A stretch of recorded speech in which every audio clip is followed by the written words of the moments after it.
Hi, y'all. You are opening the Infinite Lunchbox.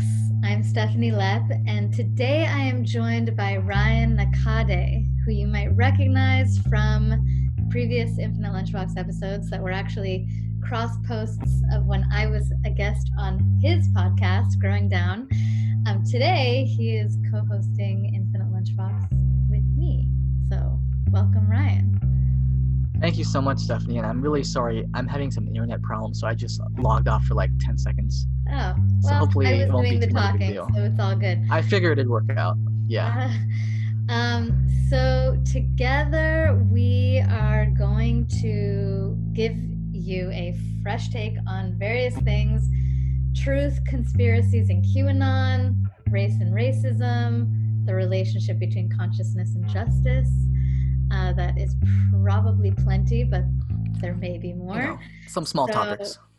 What? Small topics. Yeah, just light conversation. Yeah. So to kick us off, we're going to start with truth, conspiracies, QAnon. I actually kind of have a thing in my head about that. So I'm just gonna riff for a few minutes, crystal ball radar style, although much less composed. And then we will discuss together. Great. So, do you want to ask me what's on my radar? Yes. Steph, what's on your radar? Okay, so we know we're in this post-truth era, right? We've entered this era in which public opinion is increasingly shaped less by facts and more by personal belief. We have lost trust in legacy media and academic science and other institutions that have historically kind of like delivered us the truth. And we're seeing more and more elaborate conspiracy theories and more adherence to them, from Pizzagate to Plandemic to now QAnon. And our options, like in this post-truth crisis, have kind of been painted as truth or lies, right? Like either we stand with the truth or we devolve into like a pre-enlightenment darkness that has no respect for evidence or fact or reason. And what I kind of want to challenge here is like, are those really our only options? I've just, like some people say that our sense-making system is broken and we don't know what's next. I would say that our sense-making system is partial, and what's next is integration.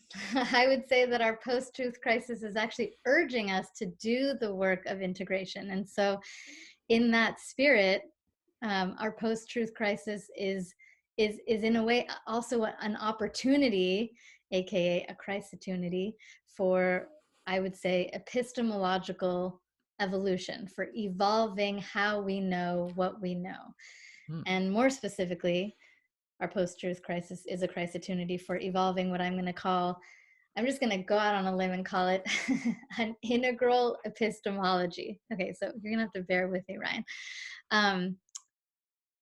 What in the world is an integral epistemology? I'm just going to like try to paint this a little bit. So yeah, this is like big and messy, and probably like I should maybe at some point make it its own like crystal ball style radar, but I'm just gonna elaborate on what I'm thinking here just enough to get us to a place where we can like talk about it.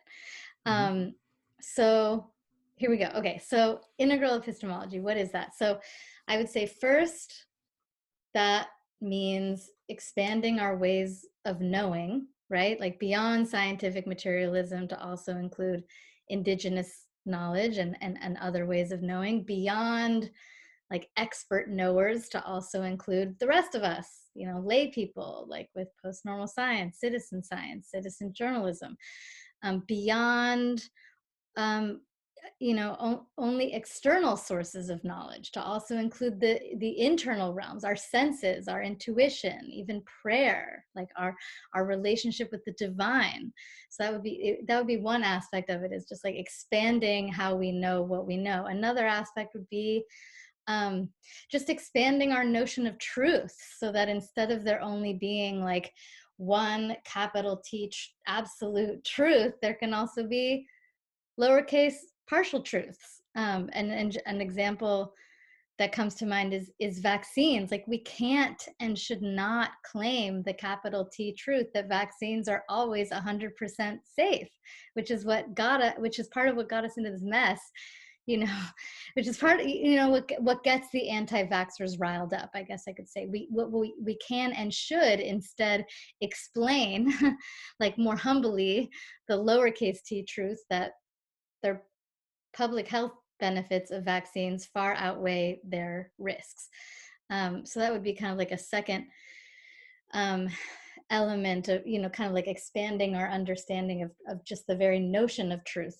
A third element would be an integral epistemology would see truth not just as an end in itself, but also as a means to an end, as a means to the end of acting skillfully in the world, right? Being able to actually do stuff. Like, sometimes our ability to do stuff is best served by non-truth, not in the sense of lies, but in the sense of what we might call purposeful fiction. Like, virtual reality therapy has been used to heal all kinds of things, from PTSD to chronic pain. They say the most underutilized tool in all of medicine is the placebo effect.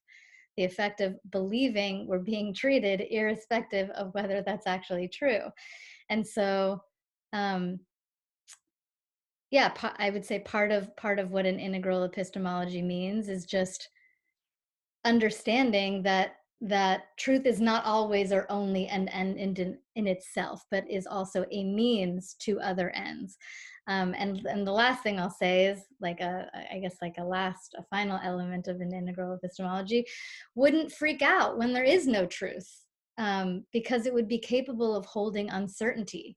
Like, right now, when we can't hold uncertainty, we reach for these, like, simplistic, Marvel movie-esque narratives, like vaccines are a for-profit enterprise that cause autism, or like the coronavirus was created to profit from an eventual vaccine. I mean, we reach for pandemic, we reach for QAnon, whereas when we can hold uncertainty, we can see the partial truth that, our for-profit healthcare system is implicated in our healthcare problems, or that there is an elite cabal of people with extraordinary power over the world, but without kind of like succumbing to totalizing narratives, which would help us engage people who believe in QAnon, because we could actually acknowledge the partial truths in their worldview instead of just, like, ineffectively battling them with the crude,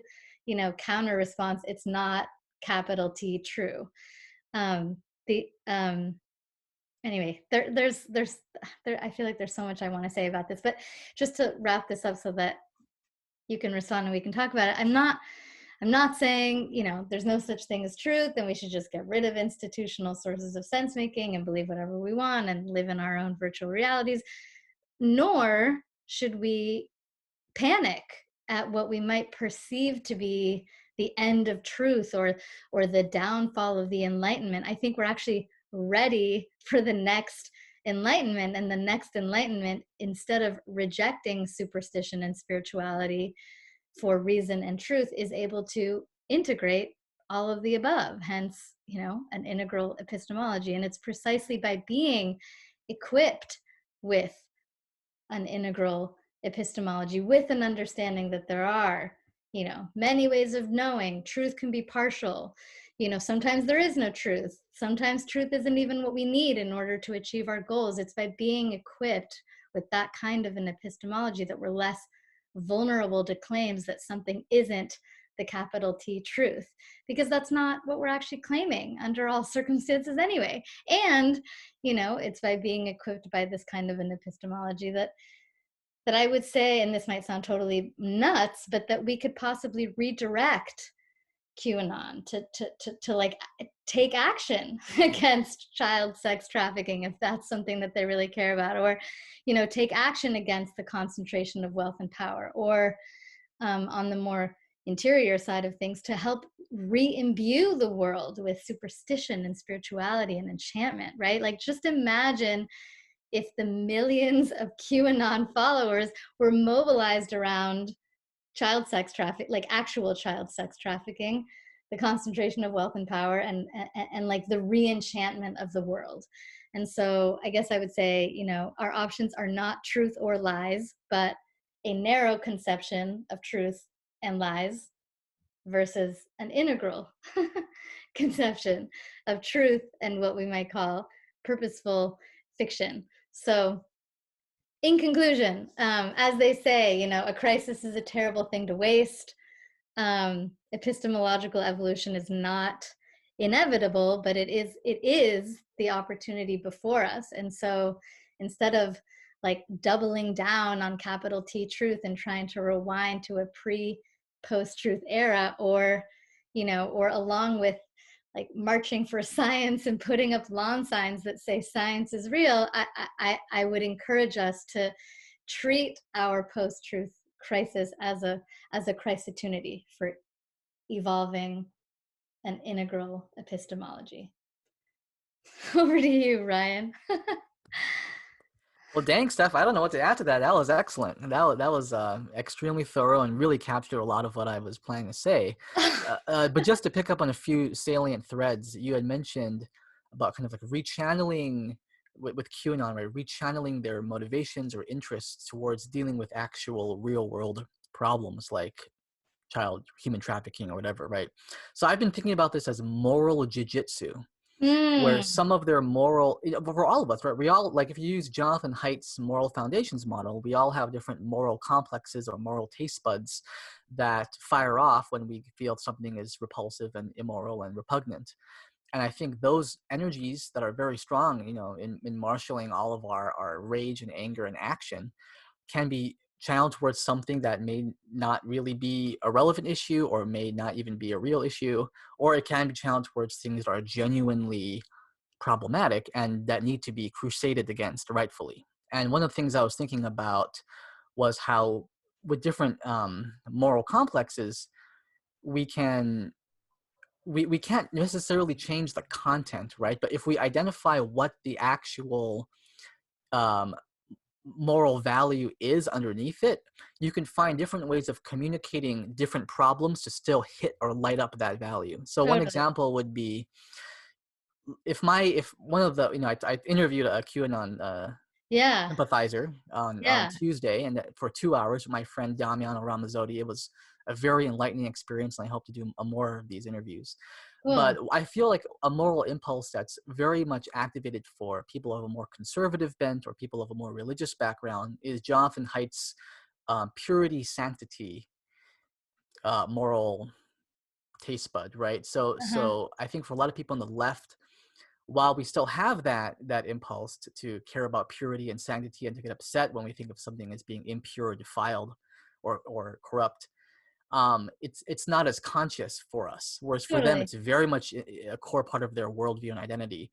And Yeah. so, what could threaten, what could enrage that moral complex more than all the evil things that Hillary Clinton and Fauci and the cabal are doing, these Satan worshiping pedophiles, right? That's like the ultimate archetype of attacking on this morally pure world, especially of that children are said to embody.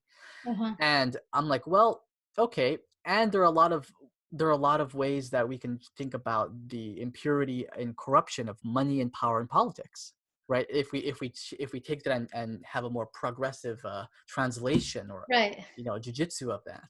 Right. And I found that the guy that I talked to was actually a Bernie supporter until just last year, and he actually said, I thought I Oh, was a burner for life, but he switched to being a QAnon Trump guy, interesting. because the his underlying moral value was really anything that had to do with something that was corrupt, including corruption of money and power, and That makes total anything sense. that's anti-establishment is going to Yeah.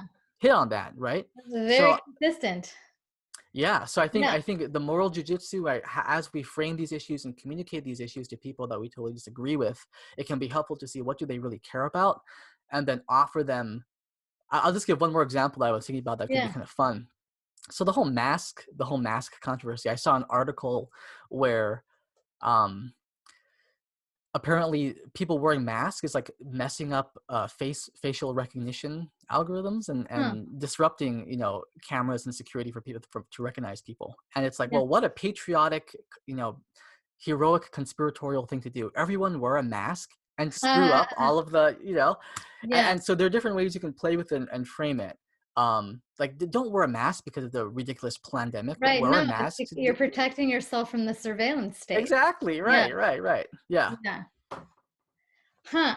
I love the concept of moral jujitsu, by the way. Did you kind of like test that out on this person that you interviewed at all? So I didn't test it out because that was the interview where I realized it could be Oh, a thing. okay. Yeah. Because like, I mean, I don't know. I wonder, is that nuts? Is it like, is the idea that these people could possibly be like redirected? I mean, just that framing of it is obviously very like patronizing to them Right. and Right. what they believe. But I mean, if we're gonna just let ourselves do that thought experiment, um, is that nuts? Is it realistic? Like if you like, to what extent do these people care about child sex trafficking, Mm. or is what they care about, I mean, yeah, or is what they care about just having like more fodder to use in their support of Trump and their criticism of Hillary Clinton? Or, I mean, I understand Hmm. it's coming from many directions. I actually do believe the enchantment of the world is an enormous one. Hmm. I mean, like, for people who either like, I mean, John Vervaeke talks about the meaning crisis. We are in a Hmm. meaning crisis, and Absolutely.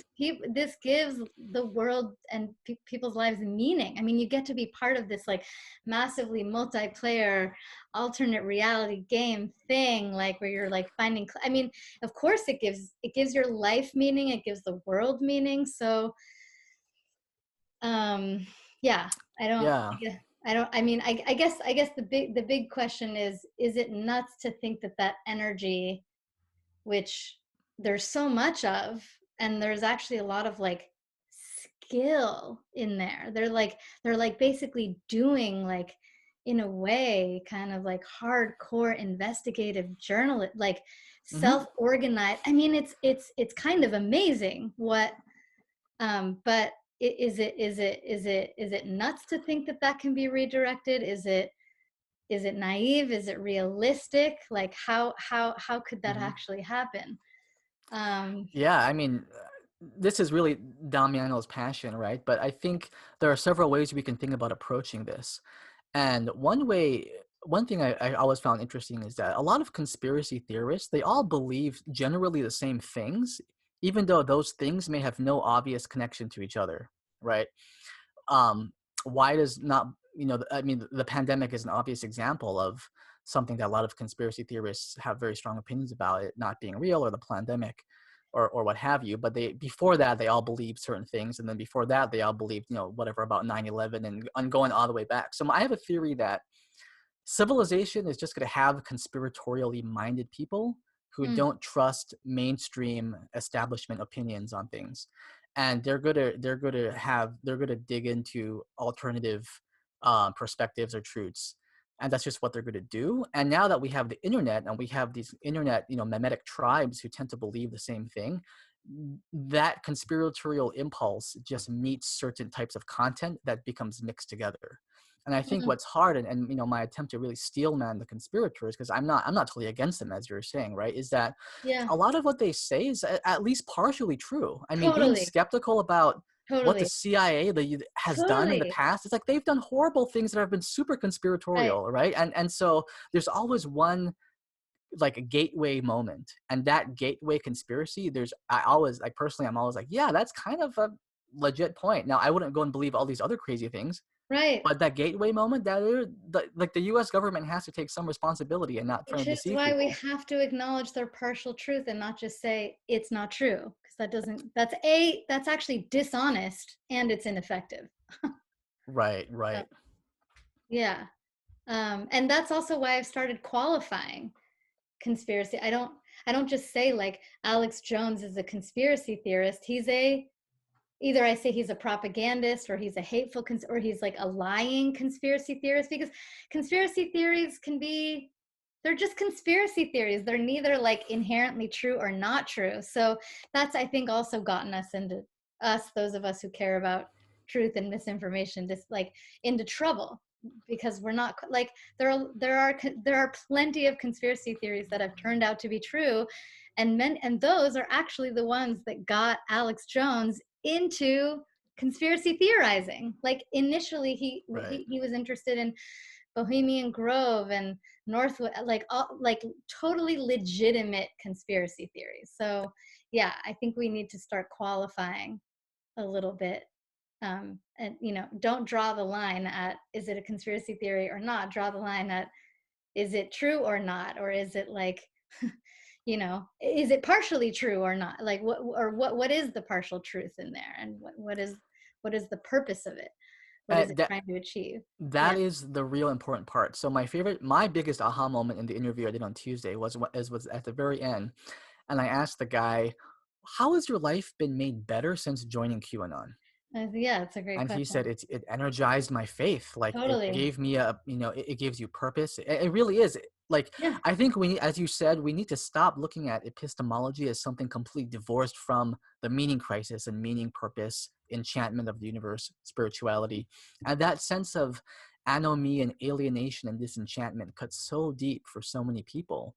And that every conspiracy theorist or person with outlandish belief that I've talked to, that was always an issue. Flat earthers or whatever, it's if the world is flat, if the world is round, God doesn't exist, right? Right. They're Right, but absolutely integral the to each beauty other. is like there actually is magic to be found. There is enchantment to be found. Like thank God we actually have like enchantment. How was I was going to say like on our side. I don't know if that's how I want to say it, but point, like there is enchantment to be experienced, Hmm. so if that's what you're looking for, we can definitely give you ways to get there. Right, Yeah. exactly. And finding your own relationship to that sense of enchantment that manifests in a specific way in your life, that maybe you can untangle it a little bit from bleeding into other areas that may not be as compatible with magical, thinking or ways of being, right? And so but that doesn't mean that you don't have to have the enchantment in your life. It's just about Right. developing the right relationship to it and with the right content. This is kind of tangential, but I feel like I want to, like one thing that, let's see. So I've had this idea for a long time. It's not my idea. I mean, I don't know what else to call it. So I call it I call it the fractalicious nature of isness. So I mean, it's related to self-similarity and fractals. It's basically just like, um, the phenomenon whereby, in complex dynamic systems, what is manifests itself at multiple levels of organization. So Mhm. by knowing what's going on at one level that we have access to through our senses or through information or whatever, we can know what's happening at other or all levels. And actually, Mhm. I should just give an example, because this, it's going to come back to enchantment and how we know what we know. But so there was this beautiful TED talk, believe it or not, a couple years ago. That was it was about, this this this this this farmer in France who makes foie gras. Do you know how foie gras is made? I don't even know what that is. Okay, foie gras is basically, is duck liver. Um, Oh, but in uh-huh. order to, and it's like an elegant food, but Mm. in order to make it, um, you have to like stuff dry leaves down ducks. Now I can't even remember if it was ducks or geese. I'm just gonna go with ducks. Um, you have to gorge them with dry leaves, and it's a very painful process for them. And so it's kind of like a controversial food because I guess it's like really good and really fancy, but it's also, it causes a lot of suffering. So what I discovered through this talk was that foie gras used to be, it was just a naturally occurring phenomenon, because in the fall, when the ducks are preparing for winter, they gorge themselves on dry leaves in order to get ready for winter. And it was actually the pharaoh in Egypt who was like, this is so good, I want you slaves to figure out how to get this food to me all year round. And it's only within the context of that kind of an asymmetry of power that someone could say, I want you to do something that sucks. I want you to make this animal suffer in order to get me a food that I want to eat. Because if there hadn't been that asymmetry of power, the people would have been like, I don't want to do that to ducks. That's horrible. You Right. know, so it's like this. And so there's and so there's this farmer in France who only has his, you know, only makes foie gras naturally. It's like seasonal. It's like when his ducks feed themselves the dry leaves, that's when he does it, and he only has it, you know, during one season. And he submitted it into this, like, the Olympics for food, and the only criterion was taste. This wasn't like how sustainable is your foie gras, it was just like how good is it compared to other foie gras, and it won. And what I like, that to me is an example of the the fractalicious nature of isness. It's like we can taste what is good on our taste buds. We can taste what's good, you know, at all levels of organization. It's like from the taste buds to the soil to the ducks to the uh well, and I mean, and the pharaoh part of it is part of that, is like, it's like only within this, you know, um whatever, I don't know if I'm only within this asymmetry of power could have produced, you know, the like suffering, not as yummy version of the food.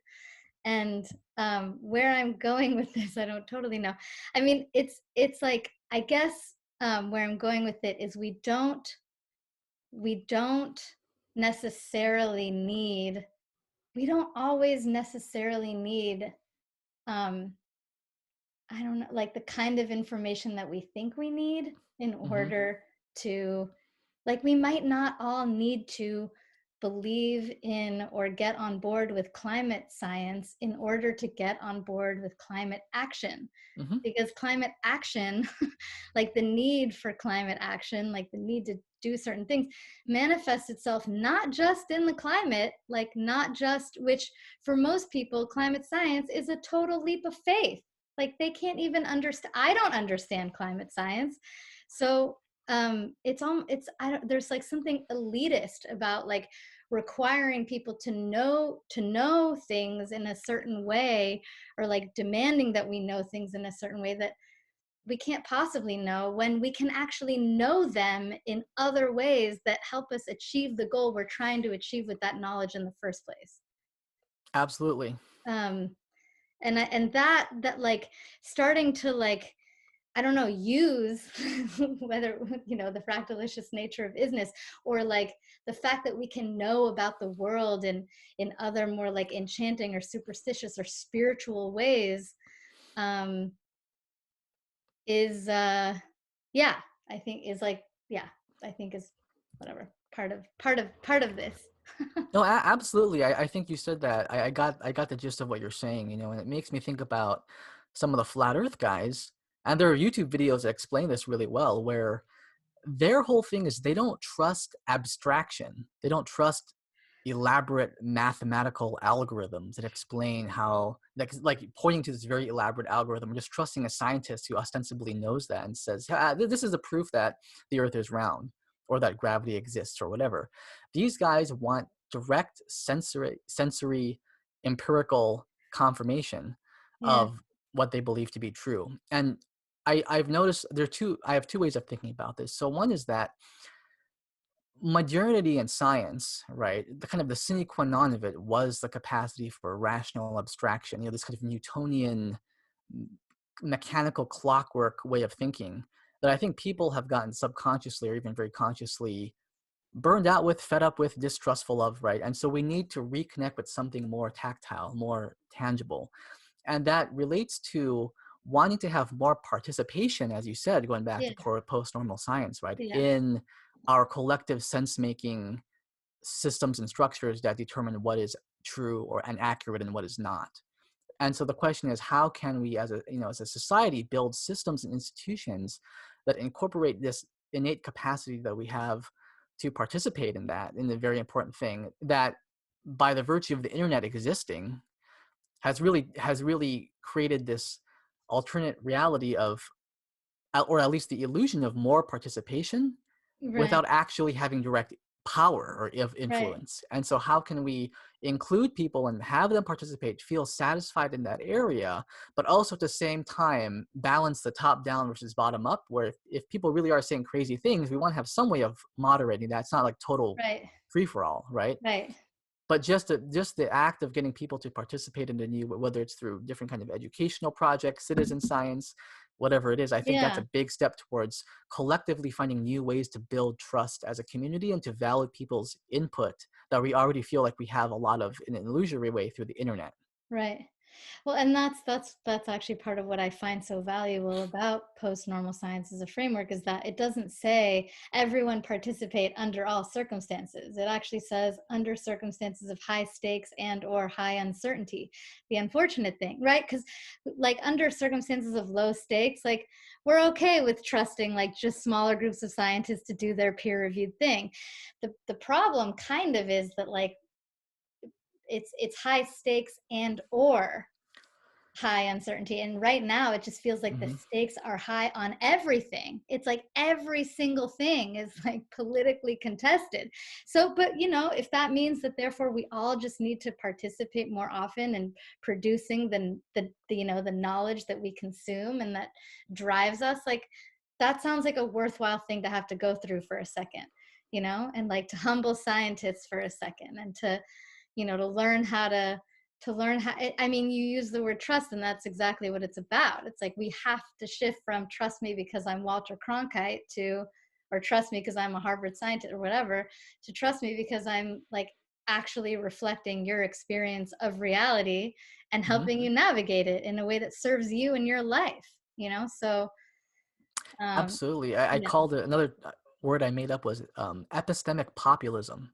There's this dislike Totally. and distrust of the elites, right? The elites are doing Yeah. all my sense making for me. Screw that. Screw them. I don't trust those Yeah. guys. You know? Yeah. Because what's going to happen when we need experts to tell us that you know affection, being affectionate to our kids is important, Yeah. and like we need to drink clean water, like oh shit, we're already there. Right. That is a really dangerous place for self-proclaimed homo sapiens to be, to like there are some truths that should be self-evident that you know, so yeah. And just to put a bow on this, I really think that an epistemic transformation is very much interrelated with just an existential and spiritual sense making transformation altogether, including how we relate to what we believe, right? Our relationship to our thoughts and to what we think of as being true. And I think a lot of, like, just like your Reckonings podcast really Yeah, explored I that was gonna say topic, you're right? Like speaking my you can language, yeah. plug, right?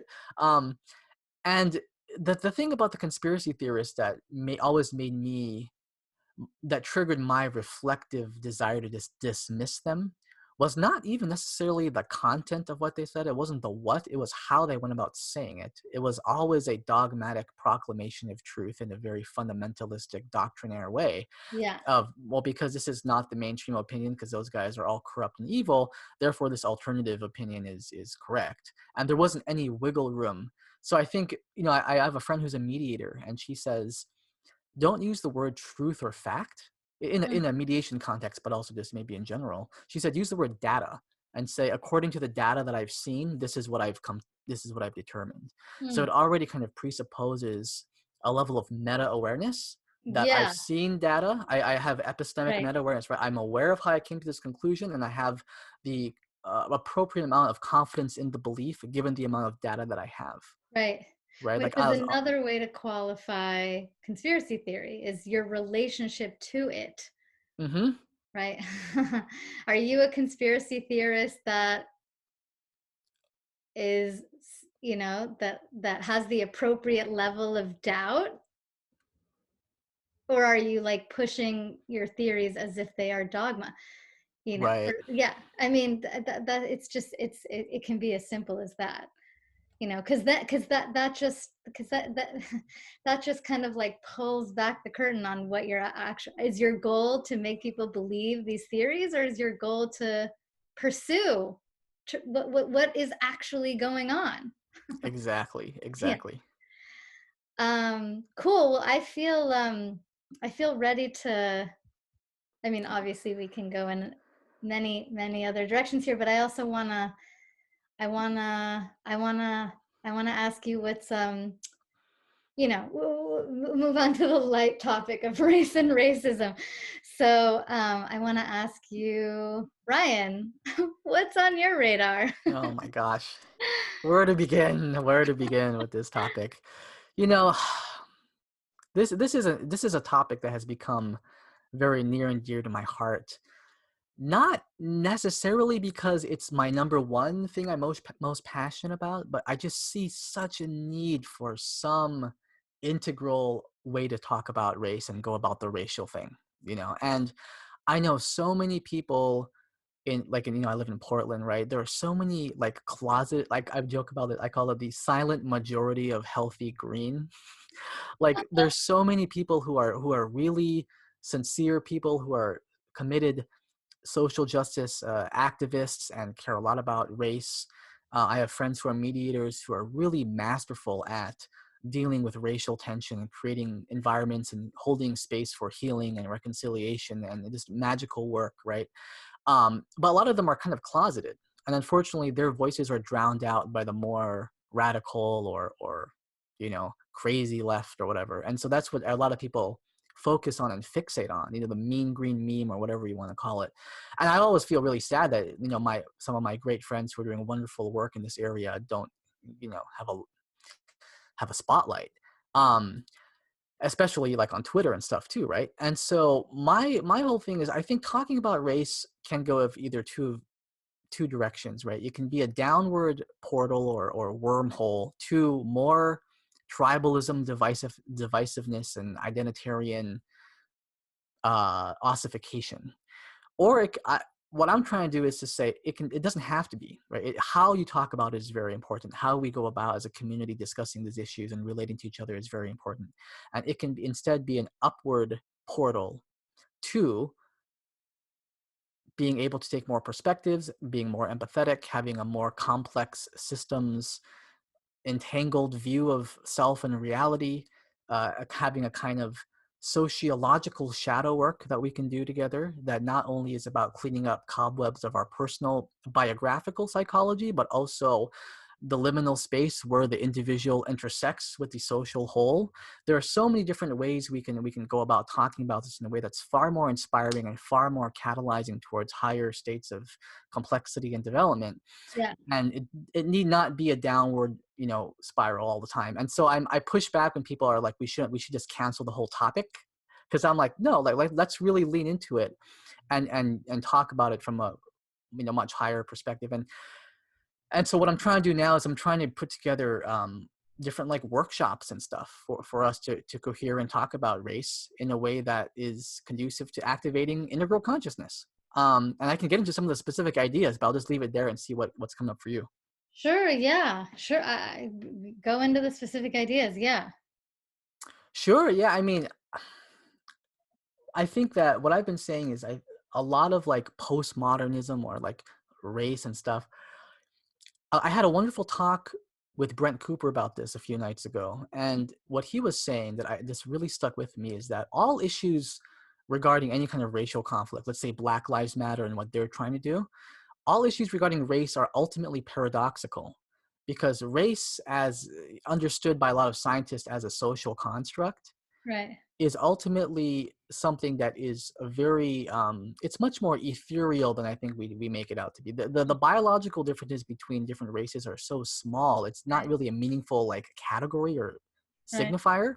Right. But so we're dealing with that reality, but also dealing with the reality of race being very, very real for a lot of people, Mhm. right? So there is a paradox of how do we advocate for something in a way that doesn't that's essentially at its core mostly socially and culturally determined, but also we may end up accidentally essentializing or reifying it when we talk about it through language. Obviously, race is Totally. something that has been reified through history and policy and interpersonal actions and behaviors and cultural norms and ideas.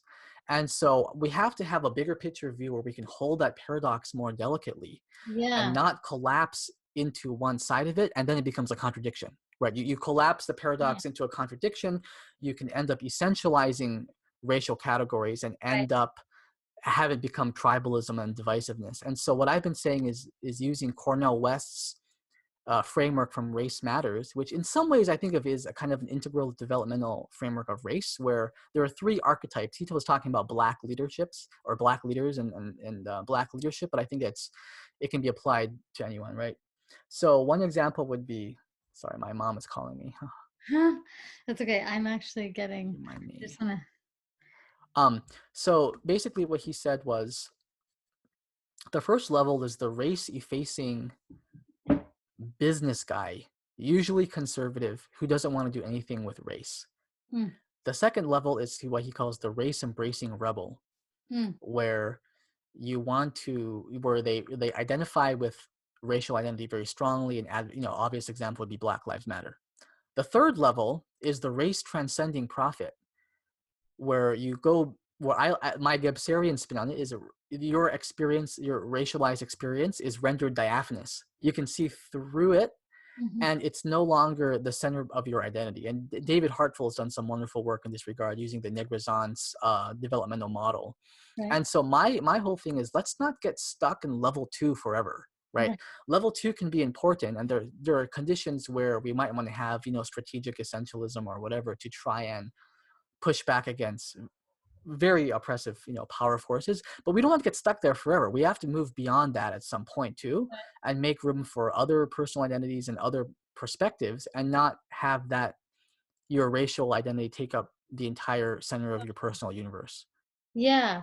It's interesting. You in asking the question, kind of like what would be an integral approach or an integral perspective on race, two thoughts came up for me. One of them is actually like a direct response to Brent's paradox, Mm. um and the response to what you're saying too, actually. So I really respect Thomas Chatterton Williams Mm-hmm. kind of perspective. So for people who don't know who he is, he's a writer. He's one of the signatories of the now infamous Harper's Letter, and he recently had this really refreshing, I found refreshing, interview on Rebel Wisdom. And his position is, yeah, is basically like race does not exist, but racism does, and we are basically shooting ourselves in the foot when we reify race, per what you just said, because it stereotypes a large and very diverse group of people and minimizes individuality and exacerbates like identity epistemology. I think that's Mm-hmm. actually Glenn Lowry's term, but this idea that we can like only know what we know about the world based on our identity.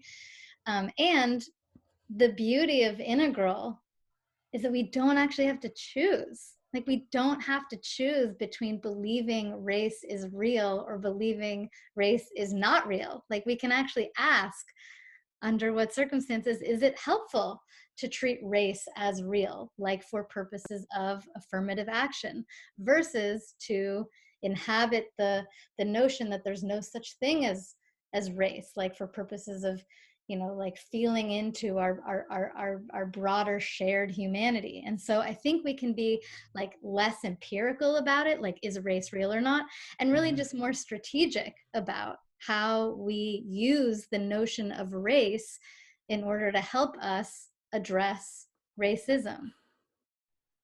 Yeah, absolutely, absolutely. And And I then also that like, sorry, just to like for the Mhm. Cornell West, it's like there's like a similar, like we don't necessarily even need to choose between those three. It's like sometimes I might want to be the race effacing businessman if like I just want to focus on my, whatever. Like it's yeah, you've heard me say this enough times to, predict that it's going to be a, like an under what circumstances. And with that said, like there is like we might, yes, the what's the prophet called? The Oh, race great transcending transcending profit. prophet. So yes, the ideal movement is in that direction. And so we want, it's like we use the things we use in the circumstances that they're useful in for purposes of getting us out of those circumstances so that we can, you know, be in, so that we can enter new circumstances in which more of us can be the race transcending prophet. And like, per integral, like thank God we've given birth to many ways of relating to race because we may need different ones sometimes. Right. And you know what Thomas Chatterton Williams, what you were saying about distinguishing between race and racism. And I asked Brent, what is the end goal of racial justice? Is it to live in a colorblind society? And his answer was really interesting. He said, it could be colorblindness without historical ignorance. And I like that answer. And just to go back to Cornel West's framework or racial identity development frameworks, I think that as human beings who go through different stages or phases of development with our identity and just in general, if you let's take someone who's gay, right? Let's say you're gay and you grew up in rural Alabama and you received a tremendous amount of homophobia and hate and prejudice your entire life. At a certain point, you're going to be like, screw you guys, I'm moving to San Francisco and I'm going to be proud of who I am. And you could say, okay, well, this person has to go through a obviously psychologically healthy step in embracing who you are. It could be in a very essentialized kind of way. It may be very compensatory and wild and but it's still an important part for their own development, as part of the level 2, right? It's the embracing of an identity. Mm-hmm. But I think what I'm just trying to come in there is to say, yeah, let's see that as it is, as like a certain phase. It doesn't have to be the how it is crystallized into hard reality forever. And then if you naturally grow and develop as time goes on, you have more experiences, that identity may start to decenter in your mind, and then you can navigate the world in a slightly different way, but you're not negating your experience, right? But there's a kind of, you can turn that subject into an object to a degree. And so yeah, so I'm just I feel like sometimes we can get fixated and stuck, and just introducing this kind of framework, I think, is already helpful for loosening things up and then getting Yeah. more less tense about the whole thing. Right. I mean, and it goes back to the epistemological. It's like it doesn't have to be.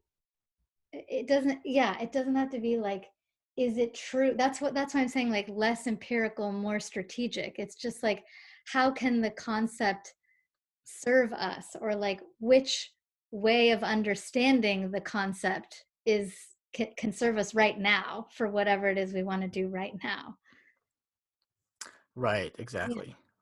But it's okay. So, and actually, the second thought I had about the integral approach to race is also kind of a direct response to Brent. I feel like I'm like riding Brent's little mind waves or something. So, yeah, when I think about like what is my vision, what is an integral vision or my vision for racial equality, I envision something that is dynamic and emergent, and not like this like flat, like it was my turn and now it's your turn and now it's but something that's Right. more alive. And Hmm.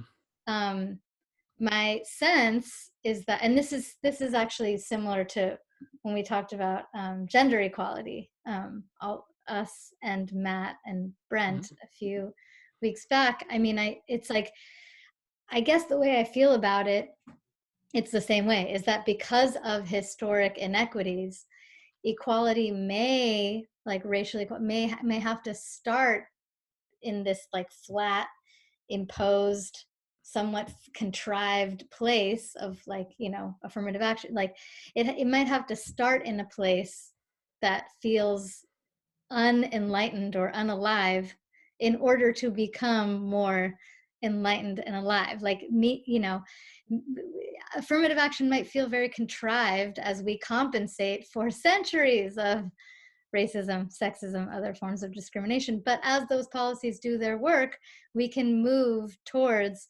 what looks like a more like emergent and dynamic expression of,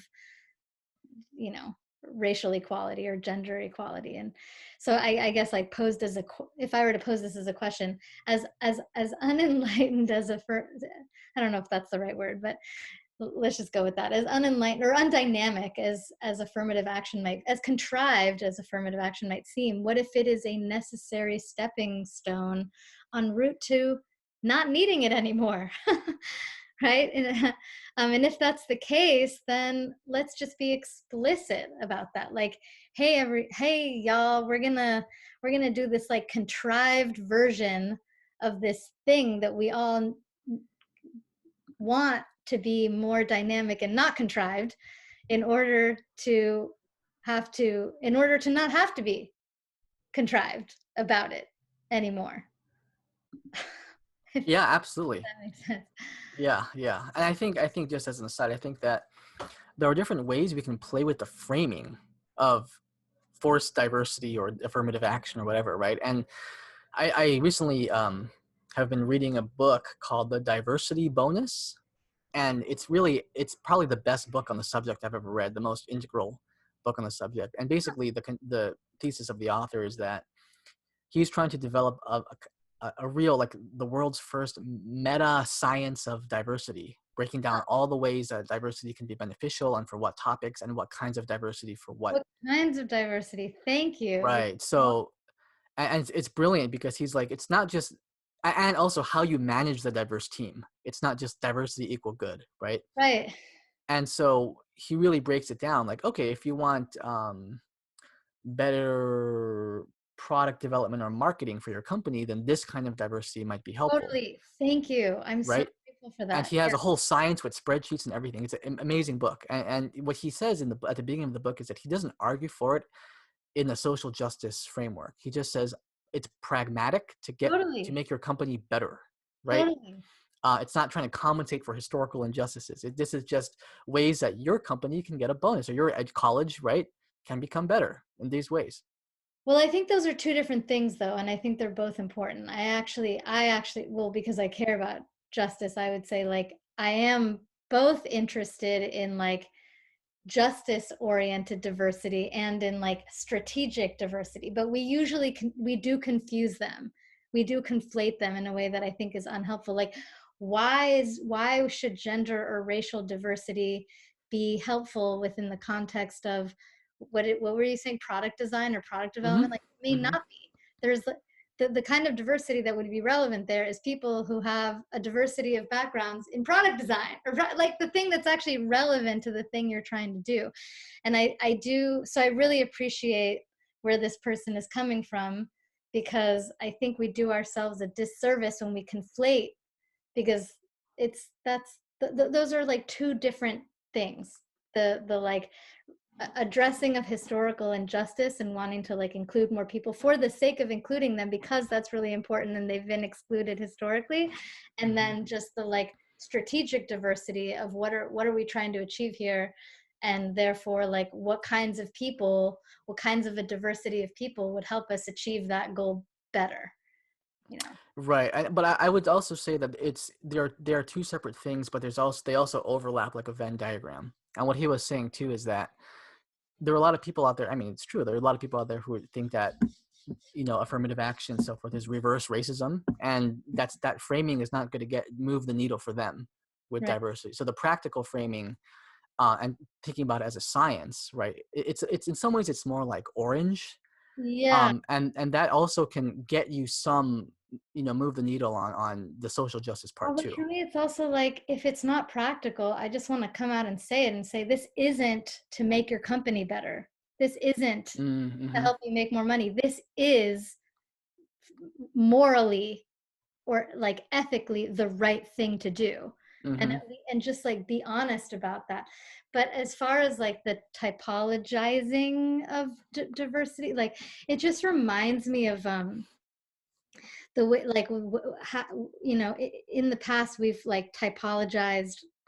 I don't know. I'm gonna like just give a cartoony version of this. It's like the way we've categorized mushrooms, or like mushrooms are useful for, you know, bioremediation of soil, but the way that we've typologized mushrooms has no relationship with what kinds of soil the different kinds of are better at like remediate. It's like Right, right, red ones in this category and green ones in this category and purple, but it doesn't mean that red mushrooms are better at certain soils than purple mushrooms. We would have had to have typologized mushrooms in a way that is relevant to what they bioremediate in the first place in order to make that typology relevant. And I just feel like there's like a similar thing going on. I don't know if this analogy is like really, but with diversity, where we're like applying like gender diversity or racial diversity to something that has nothing to do with that typology. Like you would have mm-hmm. had to develop a typology that's tailored to the thing you're trying to do with it. You know, so in that sense, I love that he's developing, it's not, you called it like a science of diversity, but it's, yeah, it's like, what kind of diversity do we need in what in what situation? Right, right. And also how you manage the group, and you know, even going back to your first point, I also think it's important to think about how we advocate, you know, from the social justice angle, right? How we go about doing that too, I think is important too. And also you can start from that place too and say, okay, we're gonna have you know, what would it be like, let's say more underprivileged kids enter into the school or whatever, right? And then once that happens, then you can also use a diversity science to make that work best once people are in too. Yeah, Right. So they absolutely can kind of cohabitate. there's the overlap in the Venn diagram. Right. um cool. Well, shall we move on to our third topic of the day? Sure. Why not? That actually seems like a good, now that we're kind of getting into justice. So Feels like a natural segue. yeah, I mean, and this is so, okay, relationship between consciousness and justice. This is very, very simple. It just feels relevant to um you know, the project of developing an integral left perspective. But there's kind of like two ideas here. The first idea, it comes from the extremely basic premise that in order, so yeah, so everyone following along, we're now transitioning from race and racism to relationship between consciousness and justice, and I'll explain why I think that's even like a worthy question in a moment. But the two ideas here, there's kind of two ideas here. One is just the very simple phenomenon that in order for people to evolve their consciousness, they must have some level of their basic needs met, right? So like, even if we're just thinking super simply Maslow pyramid style, it's like it's really hard to focus on self-actualization and crucially self-transcendence when you don't have food or water or safety. And so justice matters within the context of consciousness. If you care about consciousness on some level, you have to care about justice. Okay, the second kind of related idea here is that if we take spiral dynamics seriously, and spiral dynamics is one model for representing the evolution of human consciousness over time. And if you're not familiar with it, you can check out the Infinite Lunchbox episode on Trump and tribalism. I'm wearing green in the thumbnail. But anyways, if we take spiral dynamics seriously, and or just more broadly, the notion that human beings and human societies go through relatively universal and predictable stages of development over time, you know, might it be the case that we can't get too far up the spiral or too far, like up the stages, if too many of us are too far down, or we can't. Might it be the case that we can't get too advanced in the evolution of our consciousness if too many of us are behind? And I know I'm going to make people cringe here, but in spiral dynamics terms, it might be that part of why there is such a large population at unhealthy green, and such a large backlash to it, is because too few of us got too far ahead while too many of us stayed too far behind. So there is also a relationship between, or there might be, between consciousness and justice, in the sense that there needs to be some degree of justice or equity across the spiral, like some degree of we are evolving together in order for us to evolve, period. Or in collective liberation terms, perhaps none of us are fully evolving unless all of us are fully evolving. And the reason I think this is important is because the consciousness, like, kind of world sometimes wants to, like, avoid or like stay above conversations about justice and inequality, but we can't, right?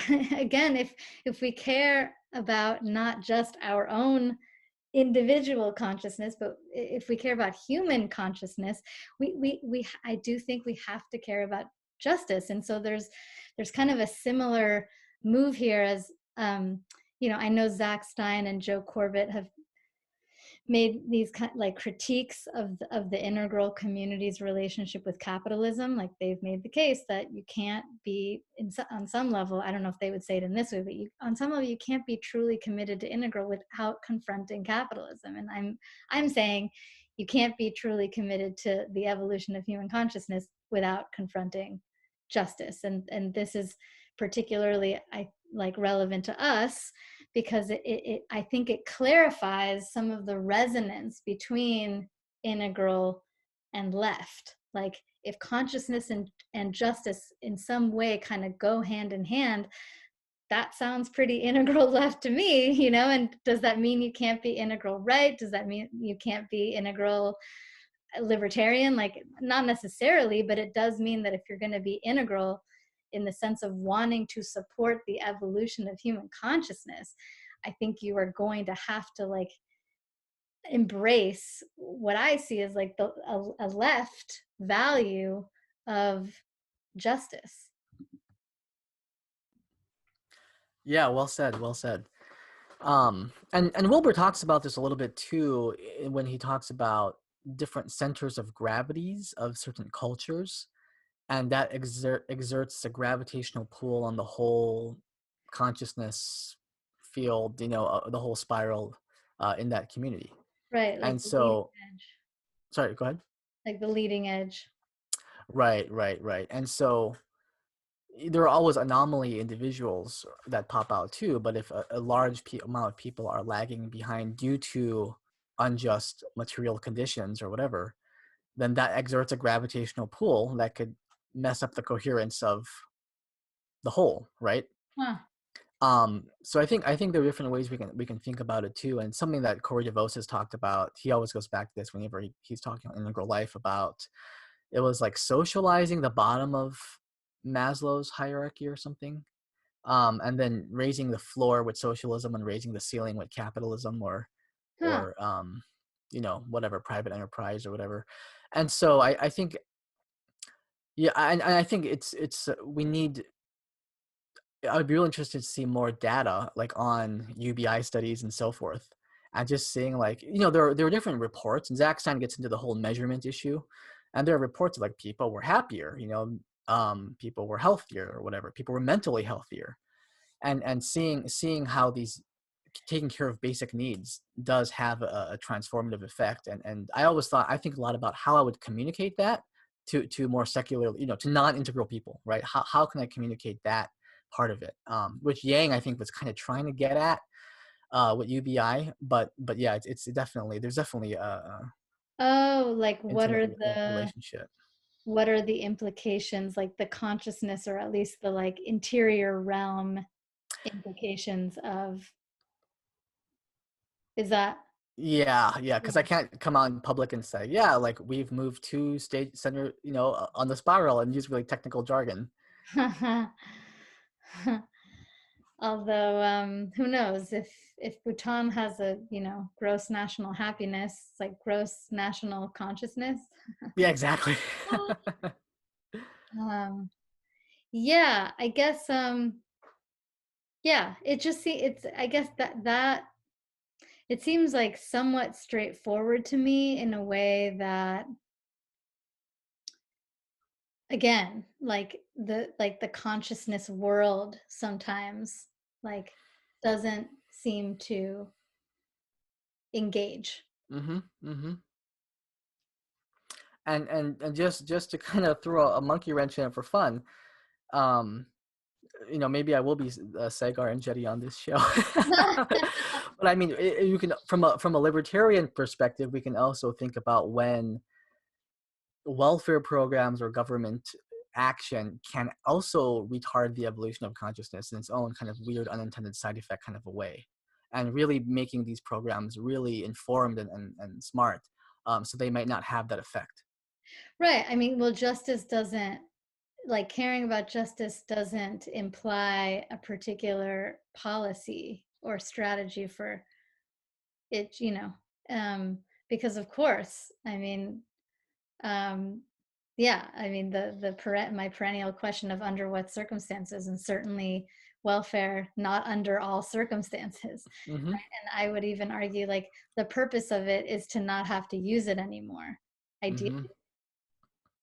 I mean, that Right. it's like on a level playing field. I might be a libertarian too, right? It's just Right. like under the current circumstances, it's not going to get us where I ultimately feel like we need to go. But like, if we were talking about a more level playing field, I could get on board with like all kinds of libertarian ideas. Right. Right. Yeah. Yeah, absolutely. And I think, this just something I've noticed as a motif in this conversation, something that we've come back to, I think, for every segment is like, where do we want to go? Like, what is our goal? And I think we forget about that so much, right? With race and racial justice, what is the goal? What are we after? Do we even agree on what the goal is, or do we just have different ways of getting to the same goal? And same thing with this. And I think that's just such an important thing. And we talked about this before with public safety and the police, right? What is the goal? And I think that's such an important thing to always keep in mind is like, do we hold it in a paradoxical, like what's often quoted from Avengers Endgame, where Thanos says, I'm going to use the stones to destroy the stones, right? Uh-huh. It's like we use something so that we don't So like, we don't need to use it anymore. right, exactly. Yeah. And keeping that in mind and how important it is to remember that. Totally. I mean, and I feel like there is a little bit of a there is like a Mm, paradox. There's like it's like the goal is also to help us be able to collectively decide on a goal together. It's like there's something about it that's, it's like, I mean, and I feel like that's also come up in the reconstitution too. It's like the purpose of the Constitution is to help us decide who we want to be on a perpetual there's something meta. I can't totally but it's like to help us self continually be in a process of like collectively self-actualizing together, or like collectively deciding what we want our goal to be together, and just like getting better at that. There's like a little bit of like the Ken Wilber, like a good theory helps you get to a better one.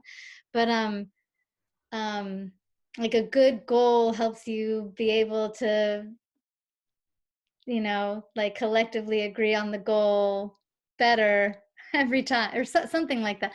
mm, But the yeah, the in the stones thing you brought up, that's another, like, you use the stones so that you don't need the stones.